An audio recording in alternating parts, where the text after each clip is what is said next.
my 4.0 glasses. If you like reading glasses or whatever, people they sell 1.1.25, 2, 2.5, 3. So I went on Amazon and sell 4.0 readers. Now I don't actually need glasses, but these make everything based on magnification thing. So I think they make up to 7.0 is the highest I saw, but who knows? Maybe they got even higher. 24 hours after the JB Weld, I've got my clamps. We're gonna take off, see what happens, and I always take them and seal them back. Some people, to conserve more space and you get closer, you can actually clamp them here, but you got to make sure you lock it so it stays in place. Takes up less space. It's like stacking your Tupperware. Cardboard.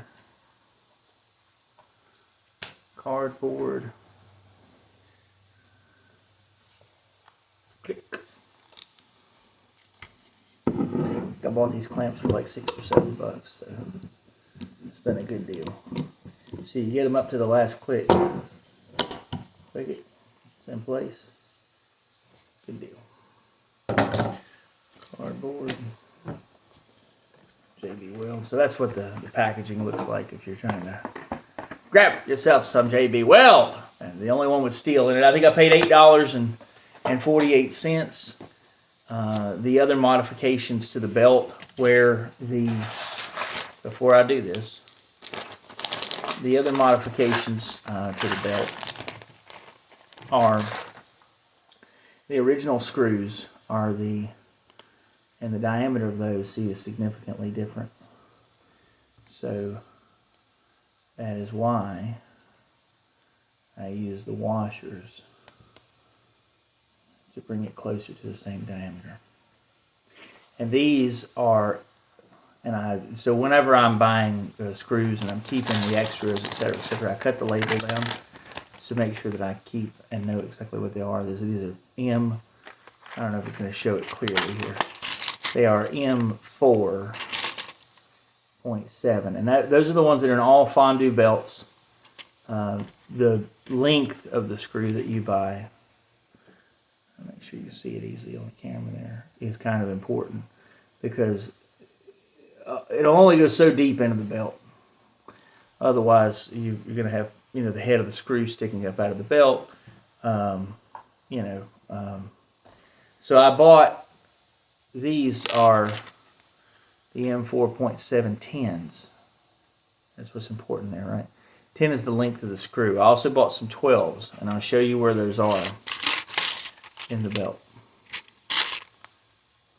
So I keep everything kind of tidy. It's not very hard to keep all of your belt supplies in one place. Snap it back in the screw box that I got from Lowe's, or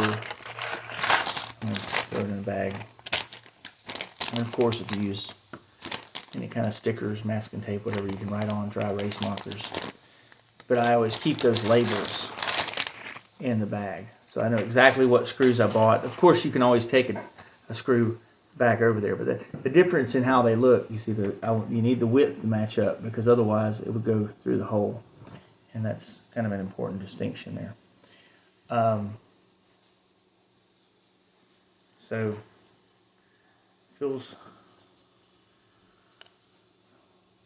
interesting. So it's in there. It's solid. This is the other one.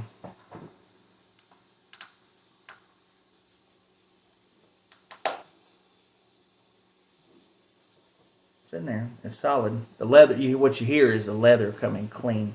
There was some residue stuck to the leather, but the bolt itself is in that chamber, is welded in there. And you can see here, it's in there, welded in there. That's nice. So now we have some people use linens, some people use padding. I found that it's easy to use household objects. If I'm making a video and I'm saying, hey, you if you're trying to do this yourself. If you're like me and there wasn't a video out there, there might have been some, but you want to make your own. Household objects mean you spend less money. So I use a towel for all of the plates, right, left to right, and then specifically a different towel for the side for the center plate. But the reason that I had the 10 millimeter screws is because this is only this thick. But you use the 12 millimeter screws for the wrestlers, and specifically for the eagle down at the bottom. So if you want to know what the finished belt looks like, it's very nice. And hopefully the sun will show you a little bit of that. But that all nickel, it's got the red stones in it. And it's very, very, very thick. Very thick. This cobalt screwdriver, which is almost the size of my fist, it's pretty big, pretty big. The back of the belt, which is, some people are never going to look at the belt. You're going to take it and you're going to wear it. You can display it now. Back of the belt looks significantly different now, because instead of having these flat screws all the way down, wherever I put a weld, I put my own screws, and then in the center specifically, I've got those, and they are a little thicker. You see, these screws back here are almost invisible as I turn it sideways because they got that slick flat head on them. These not so much.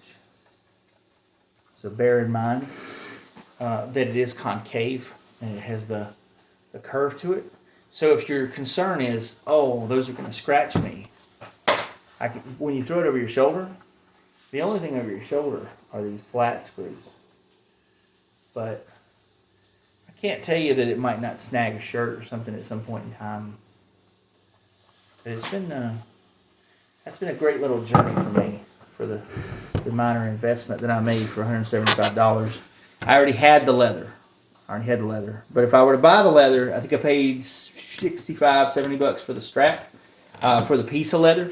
And it was enough to cut this belt and a world heavyweight title out of. It was about a 3.5 foot, piece of leather that was enough to do one belt down one side and one belt down the other side. And we almost offset the plate sections.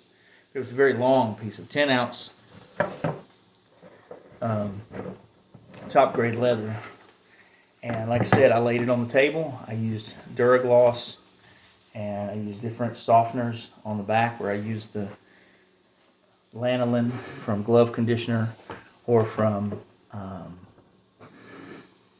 where I have the Rawlings, which is, it's just a different form of your, here, before my mind eludes me. Rawlings is glove oil. The Wilson's is glove conditioner. I got both of those from, I think, from Sports Authority or from Dick's. No big deal. Not expensive. Just to show you what I was talking about with the, because that's some of my DuraGloss. Just to show you what I'm talking about. So, I got a steak cooking. I won't stop that. Let's see.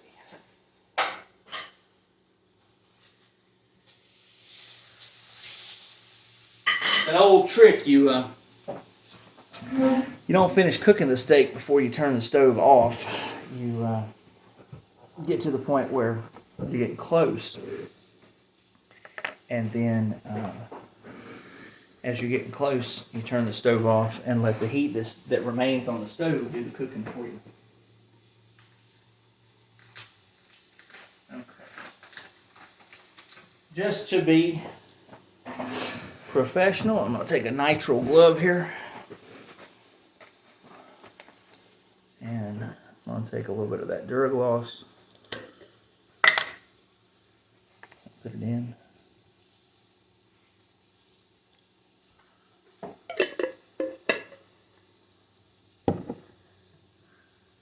And it's not, I mean, this is not a complicated thing. I'm just going to take a towel. You can take anything you want. I guess if you wanted to do very, very meticulous, you could use something like a Q-tip. They, the people at DuraGloss might actually recommend a different kind of microfiber or a different kind of cloth. I didn't, go way out of my way to do that level of research, other than I did make sure that I got the right secret ingredients to go in with the materials I'm working with. So it'll go from, if I can get it where you can see it here, and it doesn't have, it's not missing any kind of shine or sheen or anything. It shows up good in the sunlight, right? DuraGloss is a little different, and so I'm just going to generously put it on there, and I'm going to stretch it around because it'll go pretty far. So you get an initial on there with the wet part of the towel. I'm going to go all the way around all the plates, all the way down the other end of the belt. Not the best with this production and camera and everything, so you're not seeing every, I've gone all the way down the belt with the wet section. I turn that inside out. Obviously I've used this towel before, but I hold it still and kind of brush it in all the way down, between the plates. If you want to be very meticulous, you can tilt it up and go around the corners of the plates.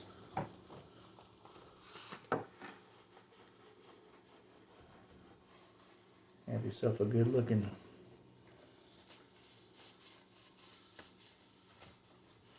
championship. I'm going to go down the other end. I'm going to brush that in, brush it down. I'm going to turn it up and around. One of the reasons that you might use gloves while you're touching, if you have an Andre belt or any of those that are dual plated, or especially the FANDU belts are just notorious for being magnets for fingerprints. And so if you'll do this kind of work with a glove on, then as you shine the belt up, there's no having to go back. And look how, just like how thick and how beautiful that belt is. There's no having to go back and clean fingerprints off after you. So then the DuraGloss, then this, then that, and then what you have to do is take like a microfiber cloth back and get your fingerprints back out of it, and that's just a bunch of mess. Now, one of the reasons that I use towels for everything is because even with cleanup, it's really simple to just go in and out, in and out, in and out. And I can also let this dry top the towel. Very efficient. So, that's why I keep my,